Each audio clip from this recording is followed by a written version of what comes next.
રાજકોટની ઘટના બાદ સુરત પોલીસ એક્શનમાં આવી છે। ટ્રાફિક પોલીસ દ્વારા ચેકિંગ હાથ ધરાયું। બસ ડ્રાઈવરનું કરવામાં આવ્યું ચેકિંગ। બ્રેથ એનાલાઇઝર દ્વારા કરવામાં આવ્યું ચેકિંગ। બસ ડ્રાઈવરના લાયસન્સ પણ ચેક કરાયા।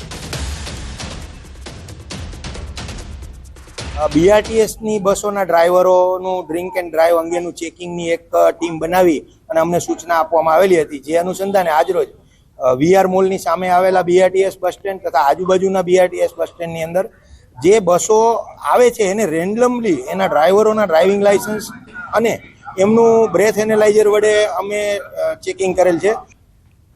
નવસારીના વાંસદામાં સ્ટેટ મોનિટરિંગ સેલના દરોડા। સ્ટેટ મોનિટરિંગ સેલની સૌથી આ મોટી કાર્યવાહી છે। એક મકાનમાં છુપાવેલો નશાનો સામાન ઝડપી પાડ્યો છે। મકાનમાં હાઇબ્રિડ ગાંજો અને જોમ્બી ઈ સિગારેટનો જથ્થો છુપાવવામાં આવ્યો હતો।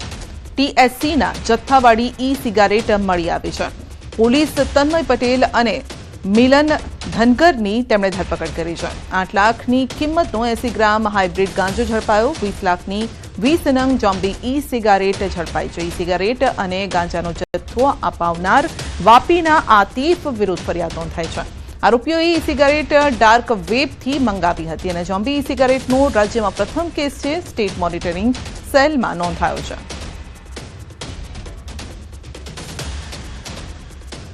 સુરતમાં દારૂની હેરાફેરી માટે બુટલેગરો દ્વારા અવનવી ટ્રીક અજમાવવામાં આવી રહી છે।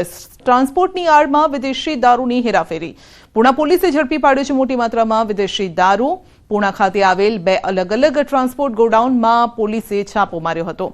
એસએસ હાર્ડવેરના નામથી ટ્રાન્સપોર્ટ ગોડાઉનના પાર્સલની આડમાં હેરાફેરી કરાય છે। પૂંઠાના પાર્સલની આડમાં લાવવામાં આવેલ 1.52 લાખની મત્તાનો વિદેશી દારૂ જપ્ત કરાયો છે।